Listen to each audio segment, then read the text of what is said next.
Is Ask Me Anything, where I answer your questions about biohacking, heart health, and longevity focused questions. We had some great ones submitted over the day. Hope you guys had a great weekend.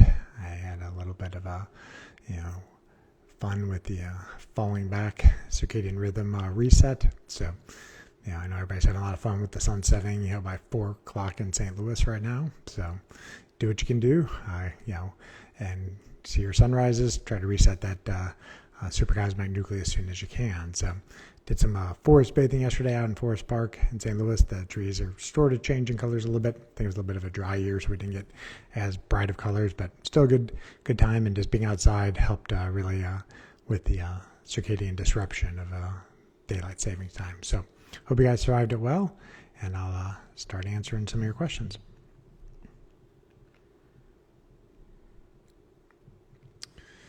First question up tonight: how does the thyroid relate to cardiovascular disease? If your thyroid is overactive, it may contribute to having heart rhythm issues, particularly atrial fibrillation. If your thyroid's underactive, it tends to have more an effect on your lipoproteins. If your thyroid is underactive, the LDL receptors are not working as well, and your ApoB containing particles tend to go up. So thyroid is something I check in every single patient. Generally want your TSH under 2 and have normal free T4 and free T3 levels.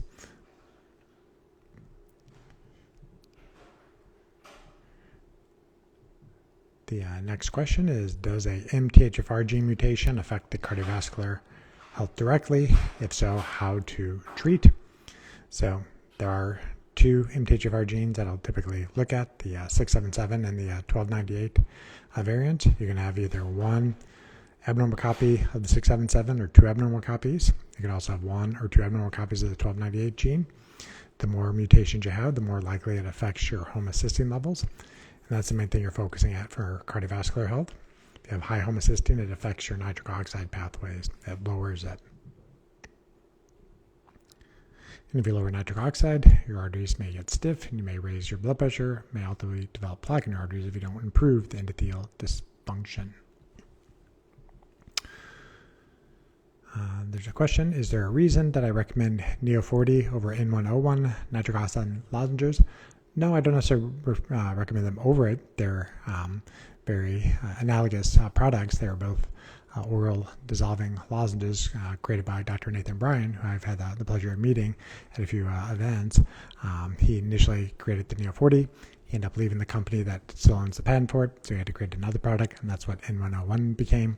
So I use it in both patients who are having endothelial dysfunction. If one tends to work better for them, or they like the taste of one over the other, I'll stick with it. If the lozenges aren't working well for them, then I'll generally switch them to once a day Vascanox, which is a capsule instead of a lozenge, because some people don't like the lozenges.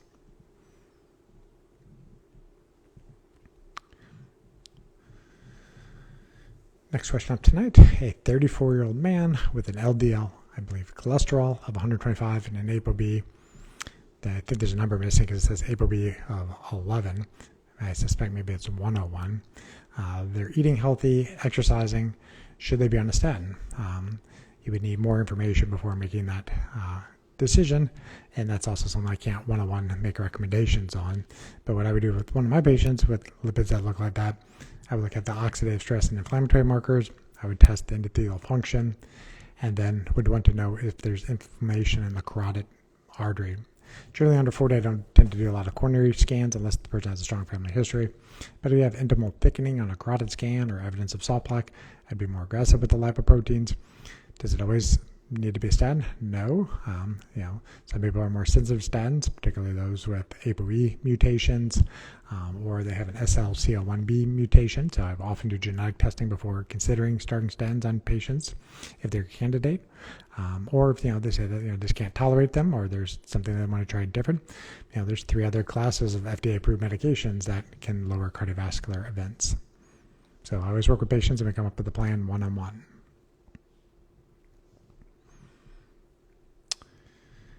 A 54-year-old with 12% body fat, low A1C at 4.9, but abnormal calcium score of 34, mild left carotid artery plaque, ApoB 82, I believe it says 82, maybe it says 62, it's a small text. what would I do for risk assessment? You already have it. The calcium score test already tells you that you're not low risk. Score below 400 tends to indicate you have a little bit over a 4% risk of having a cardiovascular event over the next 10 years, unless you did something about it. I'd focus on optimizing the endothelial health, supporting the glycocalyx, and keeping oxidative stress and inflammation low, and then potentially using some other agent to drive ApoB down further if you found things that put you into higher risk categories. Those tend to be things like LPLA, 9p21, KIP6, or an ApoE4 allele.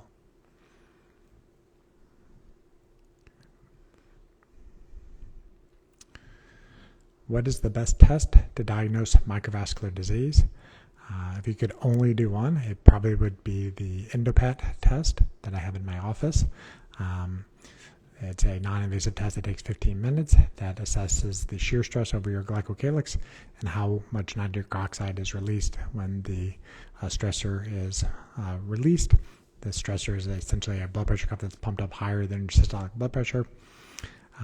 That's probably the best way to assess for microvascular disease. There are various labs as well.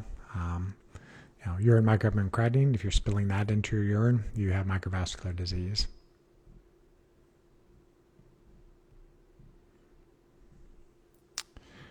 When are the first therapies for reducing LPLA be available to help patients? And when are they available? The FDA does have apheresis that's always been approved for LPLA. The only challenge is finding a center that does that, and the time commitment of going to get your blood taken out, put through a machine, and given back to you. So there is a treatment out there right now that's very effective for lowering LPLA, just very inconvenient to utilize. The PCSK9 inhibitors, mainly Repatha and Praluent, they may help lower LPLA by up to nearly 30% in some individuals. Is that clinically significant? Unknown at this point.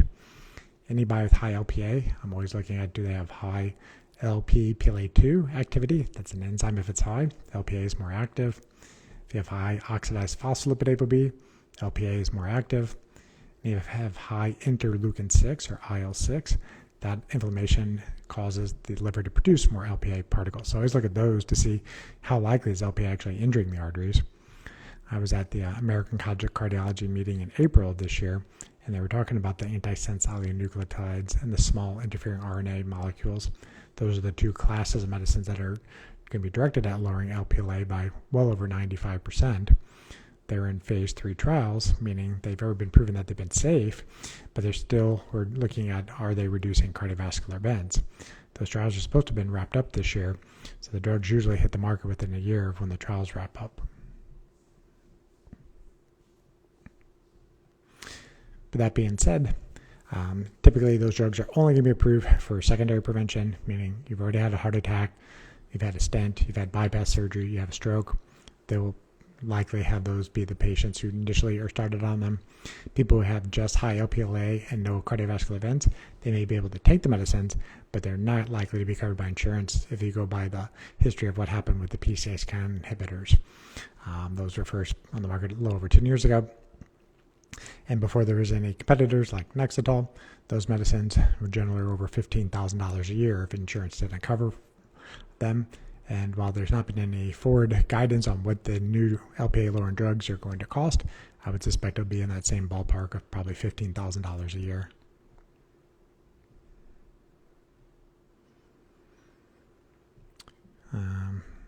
Any thoughts on how tomorrow's election results may impact my industry or work? I would say, hopefully people's stress levels will stabilize, but will it affect my practice of biocardiology? Probably not. I've been out of the network of conventional medicine for over 5 years. I work directly for my patients and finding the root causes of their cardiovascular concerns.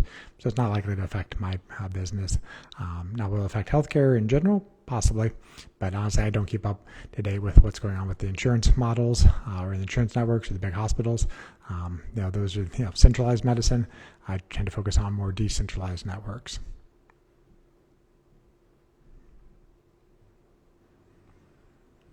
All right. Would I tell you what I eat for dinner? You'd probably be bored. I had like a hamburger bowl tonight that had some rice and some veggies.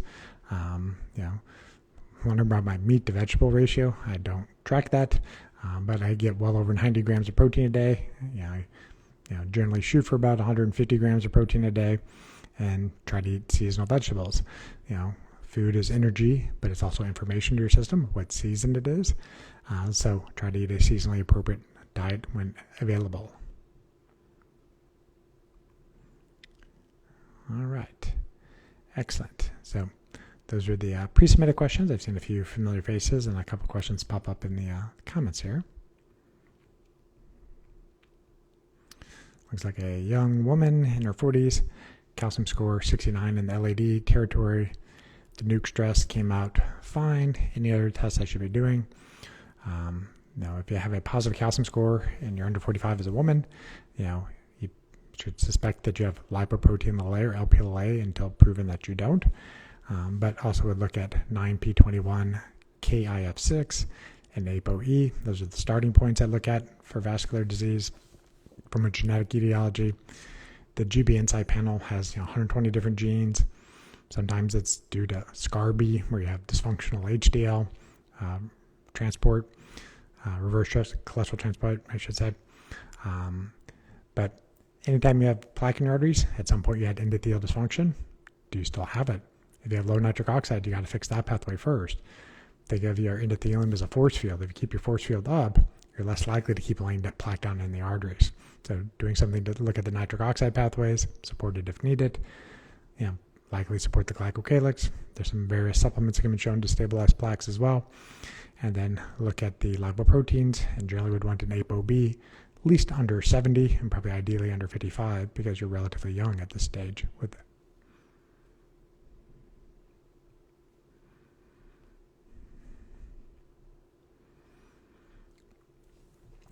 All right, a VIP question tonight. So what's more important, a calcium score or LPL(a) findings?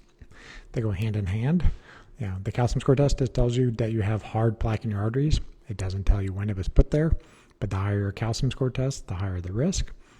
An ideal calcium score is 0, and I have seen patients in their 80s with scores of 0, but I've also seen somebody under the age of 40 with a score nearly 1,400 who already had 2 stents before they came to find me.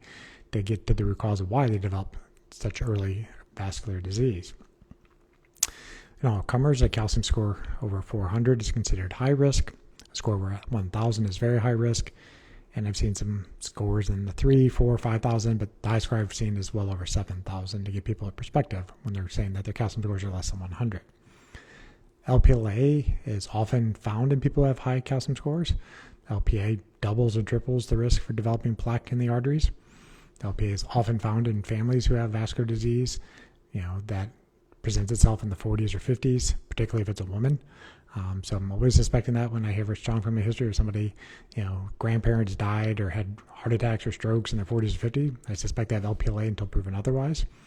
And while I said earlier, there's not great drugs yet to lower LPA, you can look at different labs to see, how active is LPA. Again, those are LPPLA2 activity, which is an enzyme that gets released if LPA is basically damaging the artery. If oxidized phospholipid ApoB is high, then LPA is carrying that stuff around like garbage, and that garbage gets trapped in the arteries. Plaques can form. And then interleukin 6, if interleukin 6 is high, the liver is inflamed and making more LPA particles. All right. So that was like a speed round. I don't know how I got through those all in 15 minutes. So I'll stick around for a little bit longer to answer questions as they do pop up. While waiting for anybody to type anything up. I did work on my YouTube channel yesterday. I finished passing my boards the other month, and now I'm deep down the rabbit holes of figuring out how to use AI in my practice and personal life to make things a little bit more simpler. So I was using some tools to help with my YouTube channel. I uploaded a video this morning, and so for the next 5 days, a video will be released that will go over some of my old AMAs from Instagram, but they're going to have AI transcripts. They'll have AI summaries. So if you're looking for a certain topic, just search my YouTube channel. I'll drop a link in my stories when this IG Live is done. But my name is spelled up at the top, drtwyman.tv. Yes, I do own that domain. that domain forward you on to my YouTube channel, so you don't have to remember some long web handle. So.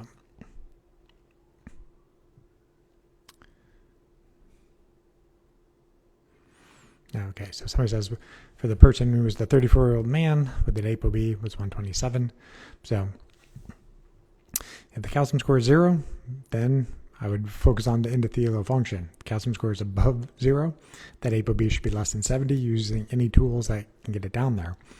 Often you use the cholesterol balance test from Boston Heart Lab to sort of guide you towards, is a statin or bempedoic acid more likely to work, or is it going to be ezetimibe?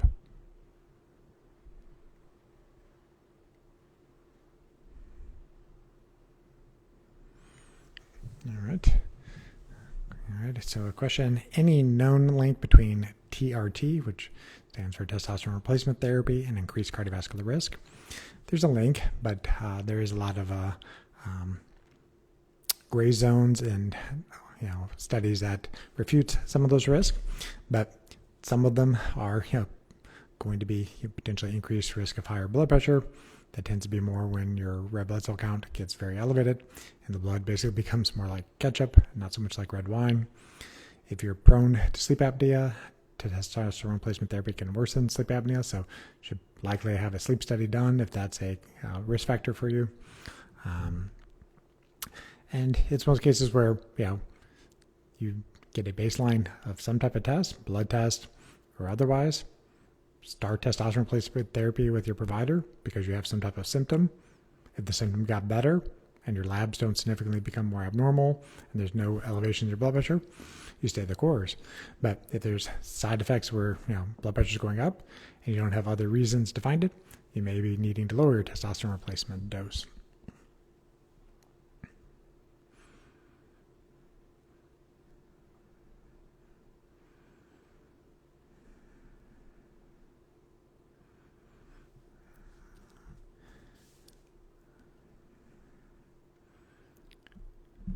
All right.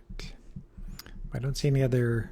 So one more question coming in, so I'll answer that one, and then I'll wrap it up for you guys tonight. And like I said, my YouTube channel, drtwyman.tv, I'm going to start having the replays of this there, usually within a week, but it'll have a summary, so you can kind of skip ahead to the areas that you want to look for. All right. So is ApoB of 107 something to worry about? Possibly. If you have plaque in your carotid or coronary arteries, then definitely an ApoB of 107 is to be worried about. But how old are you? What other comorbidities do you have? So ApoB in isolation is nothing that I would make a recommendation to do something about. It's dive deeper. If you have endothelial dysfunction or vascular inflammation or plaque, then yes, you want to lower ApoB potentially because that is going to be one of the contributors to plaque, but it's not the only one. My blood pressure goes sky high when I go to the doctor.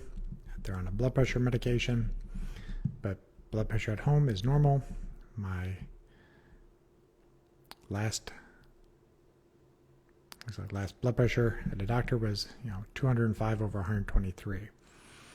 Okay, so a couple things with that to unpack. So yes, there is something known as white coat hypertension, where your blood pressure is elevated in a doctor's office, but is normal at home. But let's define terms. What is normal? So from a guideline standpoint, anything over 130 over 80 is abnormal. If you're less than 130 over 80, it is normal. But what is optimal? Generally, it's 115 over 75. That's not using medications to drive people that low, but risk starts to increase of cardiovascular events when it gets above 115 over 75. So if your blood pressure is 200 something at the doctor's office, but your blood pressure is 120 over 80 at home, okay. One, are they using the right size cuff? If you have a large arm and they're using a short cuff, a small cuff, they'll get a falsely high blood pressure. Have they let you rest, for a minute before you come in from the parking lot? Your feet should be on the ground, your arm should be supported, at heart level. They should not be checking your blood pressure over your clothes. It should be, on a bare arm. And ideally, you've waited a few minutes before they check it. If it's high when you first walk into the office, ask to have it rechecked at the end of the office and see, does it come down significantly? If you feel that you are anxious or concerned about your blood pressure or just don't like your blood pressure to be taken, then, maybe it is a stress-induced hypertension response. Often in my patients, I will check a heart rate variability, which will tell me how much sympathetic dominance they have at that point. But the real gold standard to unpack it would be to do a 24-hour ambulatory blood pressure monitor. In my office, I use a Welsh Allen device to do that. I also use the BioBeat device to give me a 24-hour monitor result, which gives me your average blood pressure over 24 hours, but then tells me what your blood pressure is at home, and particularly while you're sleeping. Because you're not going to have white coat hypertension while you sleep. Your blood pressure should be about as low as it should be, in the middle of the night.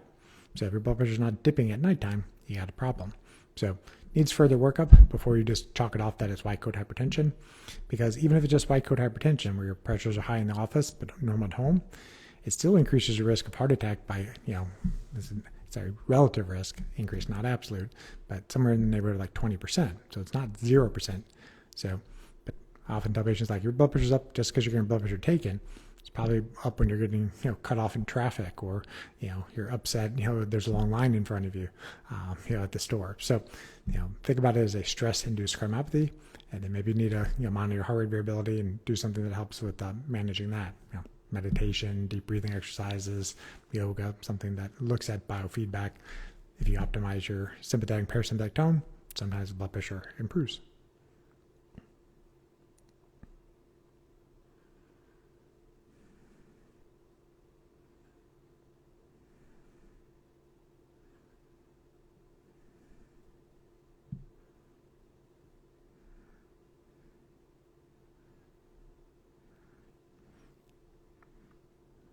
And there's just a couple of little follow-up comments with it, but I answered that in that question there.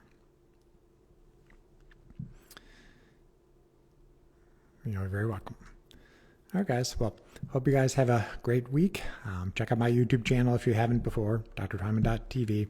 And then hopefully in the near future, as I get my kind of podcast studio set up in my office next door at Apollo Cardiology, I'll start being able to record some longer form videos, and I'll start letting you know what some of the very, very interesting things I've discovered with the AI. So have a great night. Talk to you later.